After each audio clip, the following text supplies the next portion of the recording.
दिव्या रात के 10 बजे जब अपनी पलंग पर आकर लेटी तो उसकी 7 वर्ष की बेटी पूनम अपनी माँ से आकर कहती है, माँ, कल मेरा इंग्लिश का एग्जाम है। पिछले सप्ताह पूनम बीमार थी और शनिवार और इतवार को अधिक काम होने के कारण दिव्या भी भूल गई कि उसकी बेटी का सोमवार को एग्जाम है। दिव्या सोचने लगी कि इस समय सोने का समय हो गया है और पूनम अब याद दिला रही है। दिव्या परेशान हो गई और उसके मन में आया कि पूनम को जोर से डांट दे कि तुम अब याद दिला रही हो, शाम को खेलने क्यों गई जब कल एग्जाम था? तुम बहुत गैर जिम्मेदार हो।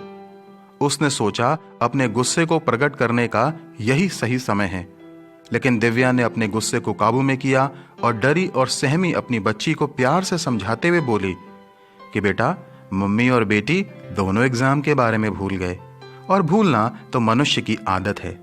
क्या हम अभी 1 घंटा बैठकर एग्जाम की तैयारी कर लें?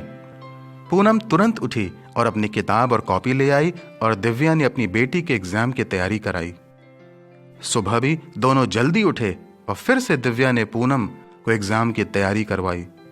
पूनम एग्जाम देकर खुशी खुशी घर आई क्योंकि उसका इंग्लिश का एग्जाम बहुत अच्छा हुआ था और इसके लिए उसने अपनी माँ को बहुत धन्यवाद दिया। मित्रों, यदि दिव्या अपनी बेटी को डांटती तो उसकी बेटी का मनोबल कम हो जाता, लेकिन उसने बुद्धिमानी से काम किया और उसका अच्छा प्रतिफल मिला। बाइबल भी बच्चों के पालन पोषण के विषय में इफिसियों नामक पत्री के अध्याय 6 के पद 4 में कहती है, हे बच्चे वालों, अपने बच्चों को रिस ना दिलाओ, परंतु प्रभु की शिक्षा और चेतावनी देते हुए उनका पालन पोषण करो।